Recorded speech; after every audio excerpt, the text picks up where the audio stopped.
Jase walked through the door as naked as a peeled orange. I soaked up the view as he crossed the room and snatched his trousers up from the floor. He began to pull them on, spotted me watching, and paused. "I can hold off on this if you'd like to take advantage of my vulnerable position." I raised a discerning brow. "I think I took quite enough advantage this morning. Get dressed, Patre. We have miles to cover today." He pasted on a dejected frown. "As you command." I knew he was ready to be on his way, too.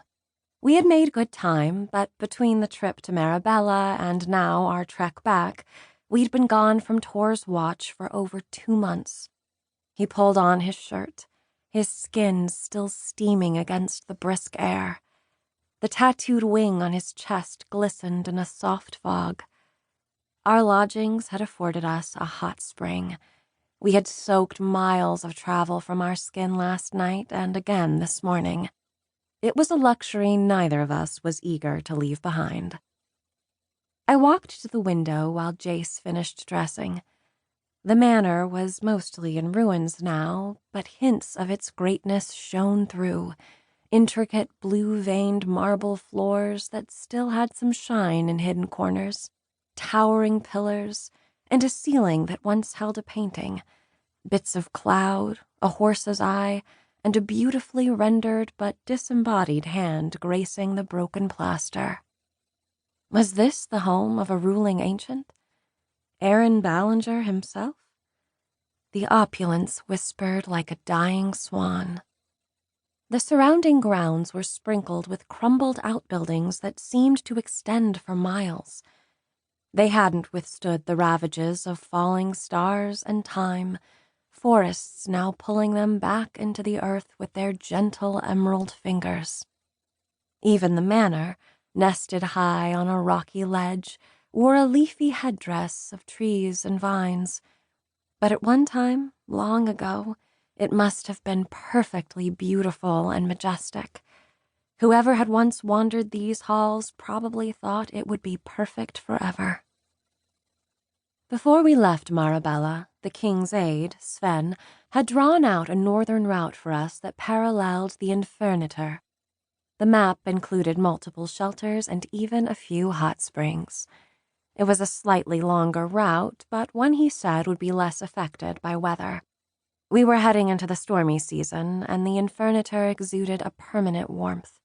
We had traveled fast and far in 3 weeks, and if we kept up our pace, we had less than a handful of days until we reached Tor's watch.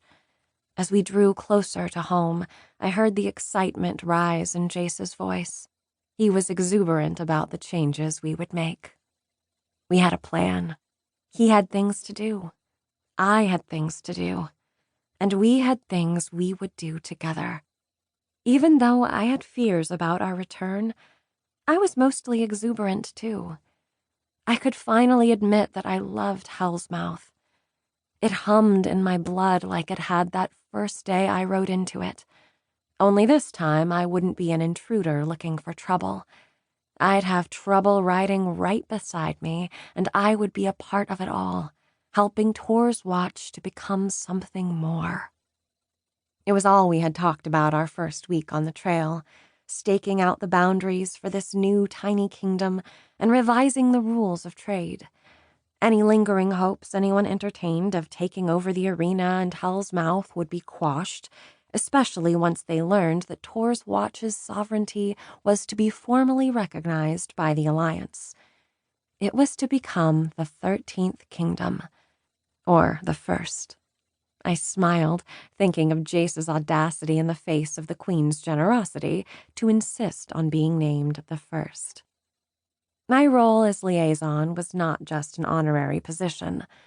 I was still Rattan, and most important, I was still in the Queen's employ. She had given me duties to perform to ensure the smooth transition of power. She also believed the presence of a representative from a major kingdom would carry weight and add stability as the changeover took place, and warned me that resistance could come from unexpected places. She had given me an additional mission, to be my first priority when I reached there. I had told her about the youngest scholar's final guilt-laden words. "I'm sorry. Destroy them."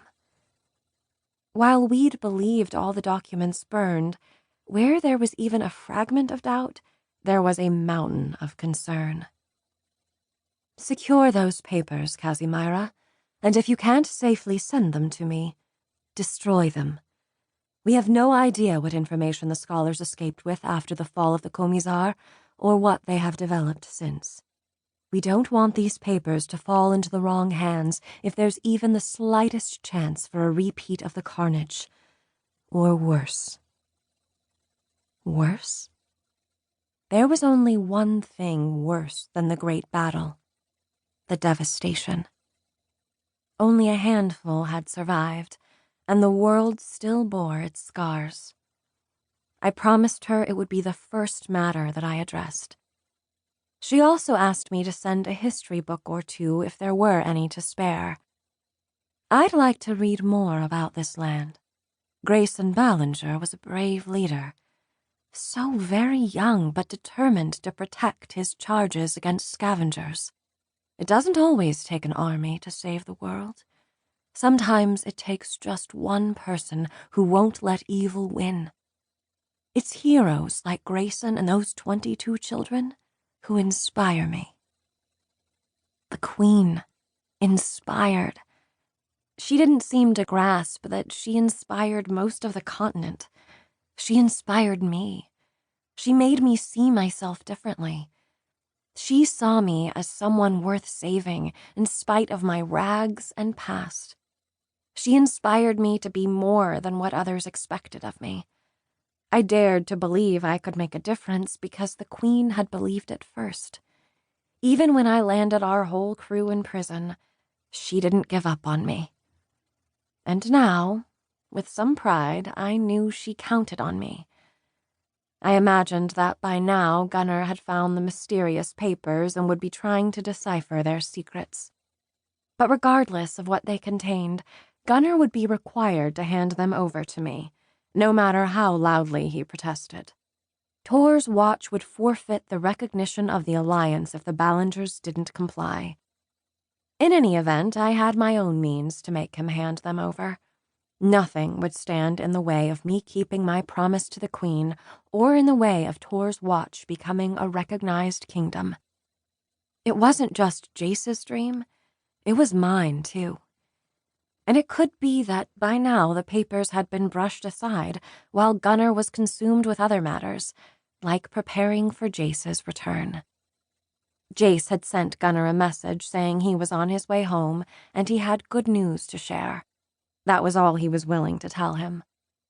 As energized as Jase was by the prospect of Tor's watch becoming a recognized kingdom at last, he wanted to explain everything personally and not have Gunnar impulsively announcing things to everyone that Jase and the Queen weren't ready to publicly share. He also didn't mention that I would be with him. That would take some personal explaining, too, more than a short note could convey. But at least for now, Jase's family knew he was well and coming home.